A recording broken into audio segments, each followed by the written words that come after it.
आमच्या तरुणांच्या चेहऱ्यावरती आम्हाला समाधान दिसत नाहीये. रोजचा दिवस नुसते ढकलतायत. येईल तो दिवस ढकलायचा, पुढे जायचं. मिळेल ते शिक्षण घेतोय. शिक्षणाचा आणि नोकरीचा काही संबंध नाही. शिक्षणाचा आणि व्यवसायाचा काही संबंध नाही. मिळेल ती नोकरी पत्करायची का?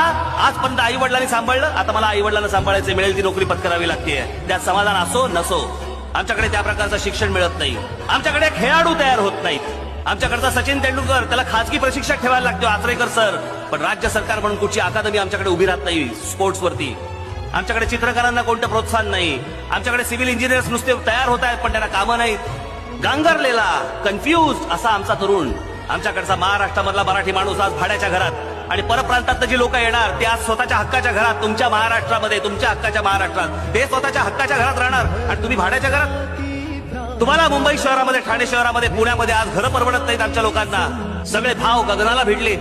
परवडणाऱ्या घरांची स्कीम आमच्याकडे आणता येत नाहीये. अफोर्डेबल हाऊसिंगची स्कीम आमच्याकडे आणता येत नाहीये. का? कारण बिल्डरांना पोसायचंय. आम्हाला बिल्डरांना पोसायचंय. काय राज्य म्हणायचं का काय म्हणायचं? काही कोणाचा तिकडे लक्ष नाही. हे राज्य माझं आहे, राज्यातली जनता माझी आहे. या राज्यासाठी मला काम केलं पाहिजे विचारच नाहीयेत आमच्या लोकांच्या डोक्यात. आज मी जो महाराष्ट्राचा विकास आराखडा, जी ब्ल्यूप्रिंट अख्खी आणली आहे, त्या सगळ्या गोष्टी त्याच्यामध्ये आहेत.